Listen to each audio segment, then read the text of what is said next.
Hyderabad Jubilee hills ఉప ఎన్నికల కోసం మంత్రులు ఇంటింటి ప్రచారాలు చేస్తూనే ఉన్నారు. ఎన్నికల ప్రచారంలో భాగంగా వివిధ వర్గాల ప్రజలను కలిసి ఓటు అభ్యర్థించారు మంత్రి Damodara Rajanarasimha. Door to door ప్రచారంలో పాల్గొన్నారు. ఆయన తమ కాంగ్రెస్ అభ్యర్థి నవీన్ యాదవ్ను ఓట్లేసి గెలిపించాలని కోరారు.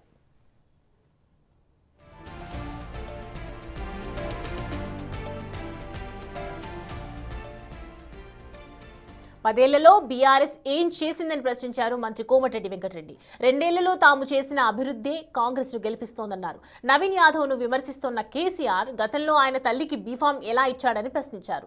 అప్పుడు రౌడీ అని తెలియదా అని ఫైర్ అయ్యారు. ఓడిపోతామనే భయంతోనే కేటీఆర్ ఏదేదో మాట్లాడుతున్నారంటున్న మంత్రి కోమటిరెడ్డితో మా ప్రతినిధి Hema face to face. Jubilee hills నియోజకవర్గం మొత్తం కూడా కాంగ్రెస్ నేతలు ఎక్కడంటే అక్కడ ప్రచారం నిర్వహిస్తున్నారు. ప్రస్తుతం మనతో పాటు మంత్రి కోమటిరెడ్డి ఉన్నారు. ఒక్కసారి మాట్లాడదాం. మొత్తం కూడా జూబ్లీ హిల్స్ నియోజకవర్గంలో మంత్రులంతా కూడా ఎక్కడెక్కడ ప్రచారం చేస్తున్నారు. ఎలా ఉంది రెస్పాన్స్? మంత్రులతో పాటు మా ఎమ్మెల్యేలు, ఇప్పుడు ఆలయ ఎమ్మెల్యే ఉదాహరణ పక్కకున్నాడు విప్ గారు, ఇక్కడ ఇంకా మా ఎమ్మెల్యేలు, మా స్థానిక నాయకులు, ముఖ్యంగా ఇక్కడ భగవాన్ శంకర్ గారు గతంలో వీళ్ళ మదర్ 2 సార్లు కార్పొరేటర్గా ఉండి ఇక్కడ సిఎన్ రెడ్డి గారు కార్పొరేటరు, మా కార్యకర్తలు గ్రామాలకు వచ్చి కార్యకర్తలు స్వచ్ఛందంగా వాళ్ళే ప్రచారం, మేము ఓన్ నమ్మంటలేము, స్వచ్ఛందంగా వాళ్ళ బంధువులు వాళ్ళు ఉంటే ఓట్లేమని చెప్పడానికి వస్తున్నారు. దాంతోపాటు స్వచ్ఛందంగా ఈ బస్తీలలో ఉన్న వాళ్ళే వస్తున్నారు మా అమ్మడి ప్రచారానికి. నేను దాదాపు ఒక 100-200 ఇళ్లలోకి పోయి నేను పాంప్లెట్ ఇచ్చి ఓటేయమంటే ఆల్రెడీ కాంగ్రెస్ ఓటు వేయాలని డిసైడ్ చేసుకున్నాం సార్ అని చెప్తుంది. మీరేమో స్వచ్ఛందంగా వస్తున్నారు అన్నారు. వీళ్ళందరూ కూడా పెయిడ్ కార్యకర్తలు అంటూ కూడా మీ అపోజిషన్ నడిపి ఎక్కడ పెయిడ్ అని అడిగి మాకు అధికార పార్టీగా మేము చేసే కార్యక్రమాలు ఈ ఒక్క కాన్స్టిట్యున్సీలోనే దాదాపు 20,000 రేషన్ కార్డు ఇచ్చి ఎలక్షన్ కోడ్ రాగానే ఇంకా ఆగిపోయింది. మిగిలిన తర్వాత ఎమ్మడే కోడ్ రాగానే మిగిలిన రేషన్ కార్డులు ఇవ్వడం కానీ, ఇందిరమ్మ ఇల్లు సొంత జగా ఉన్న వాళ్ళకి 5 లక్షల ఇందిరమ్మ ఇల్లు కట్టించే కార్యక్రమం, స్థానిక సమస్యలు కాంగ్రెస్ పార్టీ ఎమ్మెల్యే లేక గతంలో పీజీఆర్ చేసిన పనులు తప్ప ఏ పనులు కాలేదు. ఇప్పుడు ఈ 3-4 నెలలకెళ్ళే దాదాపు 40-50 కోట్ల రూపాయల పనులు నడుస్తున్నాయి. అభివృద్ధి కోసం ఇవాళ కాంగ్రెస్ పార్టీని గెలిపించాలని ప్రజలు నిర్ణయించుకున్నట్టు మాకు ప్రచారంలో అర్థమైంది. స్వచ్ఛందంగా వాళ్ళే వస్తున్నారు. మీరు పేడ్ అంటున్నారు, పేడ్ అనేది పేడ్ వాళ్లకు. అధికార పార్టీలో పోయి పార్లమెంట్లో 0 సీట్లు తెచ్చుకొని కారు అనేదే లేదు. ఇప్పుడు ఇలా ఆయన కారు కావాలని, డోజర్ కావాలని కారు గుర్తే లేదు. మీరేమో 2 ఏళ్లలో అభివృద్ధి చేశామన్నారు. కానీ మేము చేసిన 10 ఏళ్ల అభివృద్ధి మమ్మల్ని గెలిపిస్తుంది. 2 ఏళ్లలో చేసింది ఏమీ లేదు. 2 నెలల నుంచి హడావుడి మాత్రమే చేస్తున్నారు అంటున్నారు. ఇప్పుడు నేను ఒక బస్తీ ఒక ఇంటికి పోదాం, మీరు బిగ్ టీవీ వాళ్ళు రండి, వాళ్ళ ఇంటికి పోయి అడుగుదాం. గతంలో ఉన్న ఎమ్మెల్యే టీఆర్ఎస్ ప్రభుత్వం 10 ఏళ్లలో మీ ఇంటికి ఏం చేసింది? ఒక గుడిసెకు పోదాం, కరెంటు బిల్లు గల్లబట్టి వసూలు చేసిందా లేదా? ఈ 2 ఏళ్ళకి వెళ్ళి 200 యూనిట్ల గుడిసెకు కరెంటు బిల్లు మీరు కడుతుందా లేదా?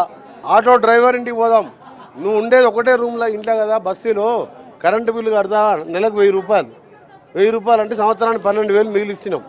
ఇలా రేషన్ కార్డు అనేది కేసీఆర్కి రేషన్ కార్డు ఎట్లా కొట్టాలో తెలియదు.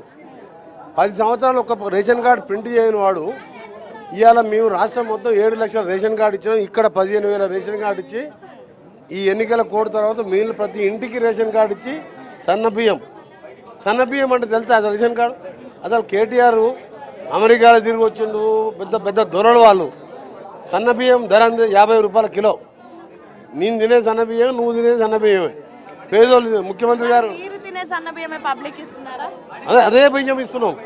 మీరు ఎక్కడైనా పోయి అడుగుదాం, వాళ్ళే చెప్తారు. మీరు మరి రేషన్ కార్డులు, సన్న బియ్యము, మీ ఉద్యోగాలు ఇవన్నీ మిమ్మల్ని గెలిపిస్తా అంటారా? లేదంటే వాళ్ళు సెంటిమెంట్ తో ముందుకు వెళ్తున్నారు కదా, అది గెలిపిస్తుందని వాళ్ళు ధీమా వ్యక్తం చేస్తారు. సెంటిమెంట్ అంటే మన కంటోన్మెంట్ ఎలక్షన్ జరిగింది, ఒక చిన్న అమ్మాయి యాక్సిడెంట్లో చనిపోయింది. టీఆర్ఎస్ ఎమ్మెల్యే ఎందుకు గెలవలేదు? అదే సెంటిమెంట్.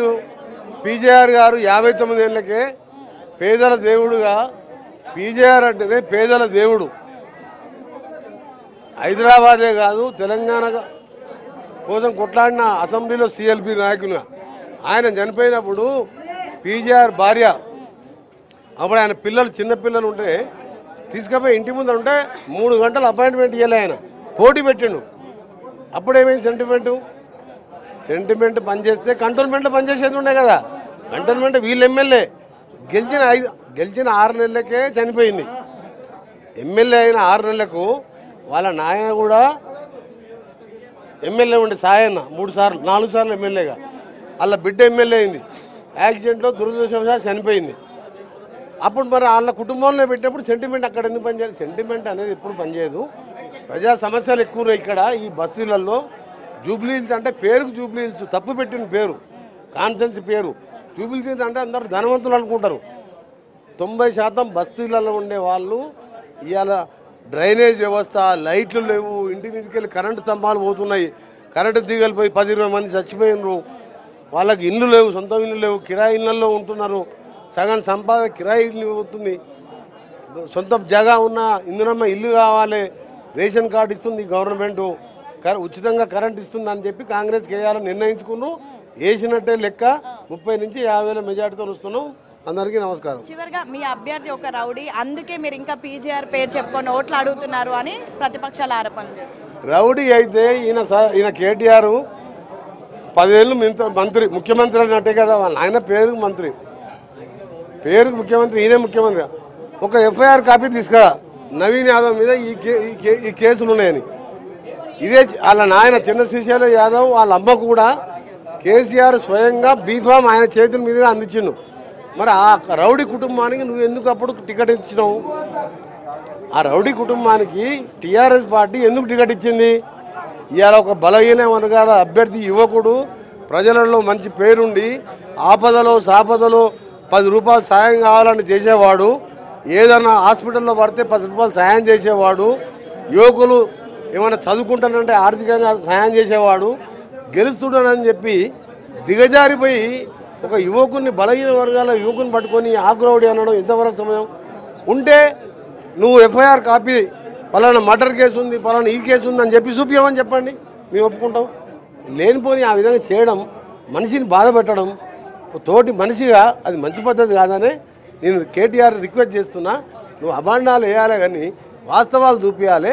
ఎఫ్ఐఆర్ కాపీ నువ్వు పెట్టు, సోషల్ మీడియాలో పెట్టేసి ప్రెస్కి ఇవ్వండి. నవీన్ యాదవ్ మీద ఎన్ని కేసులు ఉన్నాయి? మరి శ్రీశైలం యాదవ్ వాళ్ళ అమ్మకు వాళ్ళ భార్యకి ఎందుకు టికెట్ ఇచ్చినావు? దాని మీద కూడా క్షమాపణ చెప్పు నువ్వు. మరి అప్పుడు కూడా రౌడీ అయినట్టు నేను టికెట్ ఇచ్చినా అని చెప్పు. ఏమీ లేదు. ఆయనకు ఎంత మంచి పేరుందో యువకులను అడగండి, చెప్తుంది మీరు. నవీన్ యాదవ్ గురించి ఇలా ఒక బలహీన వర్గాల అభ్యర్థి యువకుడు భారీ మెజార్టీతో గెలుస్తున్నాను ఓర్వలేక దిగజారి మాట్లాడుతున్నాడు. అలాంటి మాట్లాడకు కేటీఆర్. 10 ఏళ్ళ జూబ్లీ హిల్స్కు మీ ఎమ్మెల్యే, మీ ప్రభుత్వం ఏం చేసిందో చెప్పు. గెలిపిస్తే ఏం చేస్తామో చెప్పు. మేము అదే చెప్తున్నాం. గెలిపిస్తే ఈ సమస్యలు, కరెంటు సమస్యలు, ఇల్లు కట్టిస్తాం, రేషన్ కార్డు ఇస్తామని చెప్తున్నాం. అట్లా చెప్పి ఓట్లాడాలని తప్పి వ్యక్తిగత విమర్శలు చేయడం మంచి పద్ధతి కాదని నా రిక్వెస్ట్. సో వ్యక్తిగత విమర్శలు చేయొద్దు. నిజంగా నవీన్ యాదవ్ రౌడీ అయితే గత ప్రభుత్వం మీదే ఉంది కాబట్టి ఒక్క ఎఫ్ఐఆర్ అనేది చూపించండి. అండ్ ఒక బలహీన వర్గాల అభ్యర్థిని ఈ రోజు పెట్టినందుకు ఈ విధంగా ఆరోపణలు చేస్తున్నారంటూ కూడా కోమటిరెడ్డి వెంకటరెడ్డి చెప్తున్నారు. ఈ 2 ఏళ్ల పాటు మేము చేసిన అభివృద్ధి మమ్మల్ని గెలిపిస్తుందంటూ కూడా ధీమా వ్యక్తం చేస్తున్నారు. వీడియో జర్నలిస్ట్ శ్రీనుతో హేమ, బిగ్ టీవీ.